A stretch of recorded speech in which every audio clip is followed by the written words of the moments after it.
এইভাবে করে চিতই পিঠে তৈরি করে দেখুন।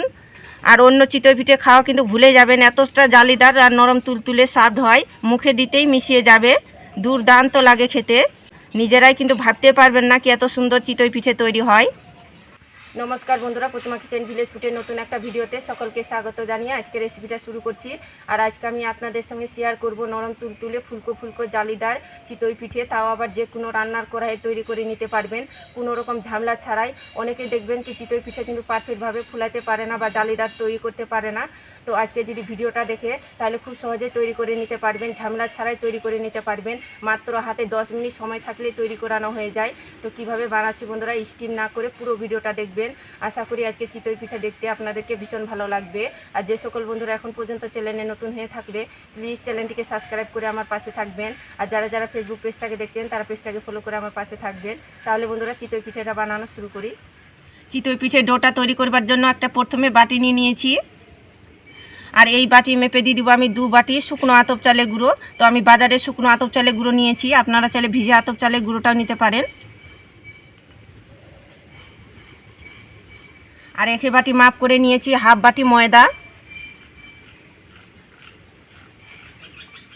আর দিয়ে দিব স্বাদ মতন সামান্য একটু লবণ।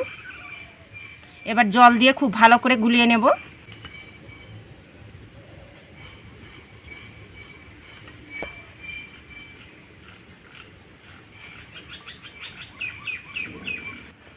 তো এইভাবে করে 2 থেকে 3 মিনিট ফাটিয়ে নেব। এইভাবে করে ফেটে নিলে একদম চিতই পিঠেগুলো নরম তুলতুলে একেবারে সফট তৈরি হবে।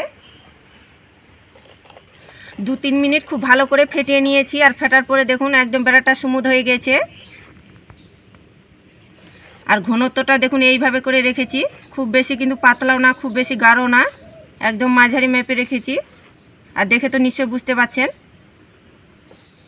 তো আজকে যে চিতই পিঠা তৈরি করব তার জন্য উনুন ধরিয়ে কড়াই বসিয়ে দিয়েছি। আর এগুলোর যে আমরা কড়াই ওই দিন রান্না করে খাই সে কড়াই আমি আজকে চিতই পিঠাটা তৈরি করব।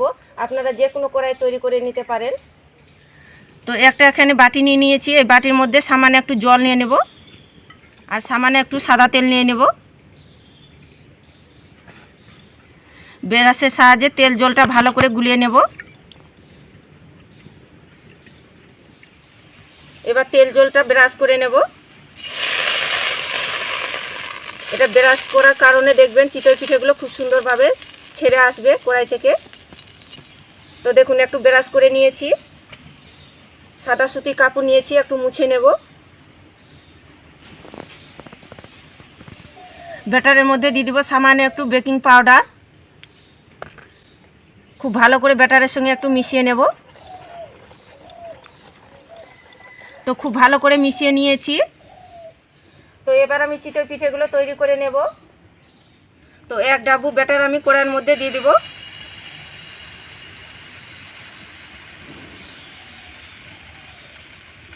এবার ঢাকা চাপা দিয়ে আমি লো আঁচে করে 3 মিনিট জাল করে নেব। আর লো আঁচে করে করতে হবে, নাহলে নিচের দিকটায় পোড়া লেগে যাবে। তো 3 মিনিট আমি লো আঁচে করে জাল করে নিয়েছি। এবার ঢাকনাটা তুলে নেব। এই দেখুন শুধু চিতই পিঠেটা কত সুন্দরভাবে ফুলকো হয়েছে। আর দেখুন কড়াই থেকে কত সুন্দরভাবে তুলে আসলো, আর কি সুন্দর ফুলকো হয়েছে, আর কতটা সুন্দর হয়েছে দেখুন।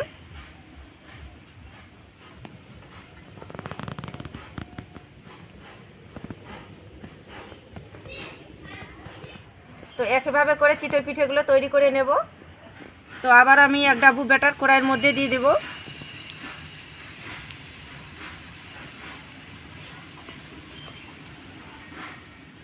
ঢাকা চাপা দিয়ে লো আঁচে করে 3 মিনিট জাল করে নেব। তো 3 মিনিট লো আঁচে করে জাল করে নিয়েছি, ঢাকনাটা তুলে নেব।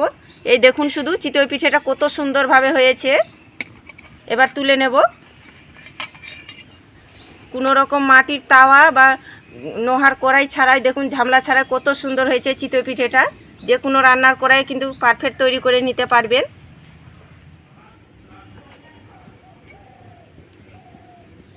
সবগুলো চিতই পিঠে তৈরি করে নিয়েছি। আর দেখতে দেখুন কতটা ফুলকো ফুলকো তৈরি হয়েছে, আর একেবারে সাদা ধপধপে।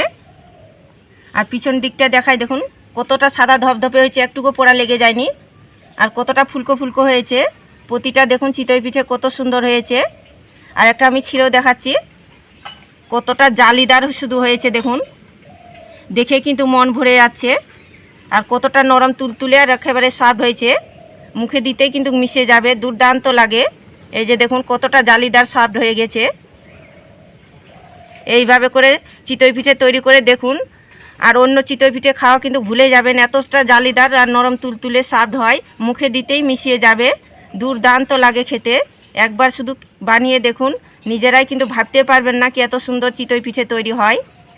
আর তার সাথে যদি একটু খেজুর গুড় থাকে তাহলে কিন্তু যথেষ্ট, দেখবেন বাড়ির বাচ্চা থেকে বড় সকলে খেয়ে প্রশংসা করবে। আর এতটা খেতে ভালো লাগে, দেখবেন খেতে খেতে মুখ ফিরাইতেই পারবেন না, দুর্দান্ত লাগে খেতে। আর দেখলেন তো চিতই পিঠাটা বানানো কত সহজ, কোনো রকম ঝামেলা ছাড়াই রান্না করাই কিন্তু তৈরি করে নিতে পারবেন ফুলকো ফুলকো জালিদার চিতই পিঠে। তো একবার হলো এই শীতে আমার মতো করে তৈরি করে অবশ্যই দেখবেন, আর খেয়ে তো কেমন লাগলো অবশ্যই কমেন্ট করে বলবেন। আর আজকে আমার চিতই পিঠাটা কেমন লেগেছে তো অবশ্যই কমেন্ট করে বলবেন, আর ভালো লাগলে একটা লাইক করে বন্ধুদের সঙ্গে ভিডিওটা শেয়ার করবেন। তো ভিডিওটা এখানে শেষ করছি, দেখা হচ্ছে নতুন কোনো রেসিপির সঙ্গে। সবাই খুব ভালো থাকবেন, সুস্থ থাকবেন। পুরো ভিডিওটা দেখার জন্য অসংখ্য ধন্যবাদ।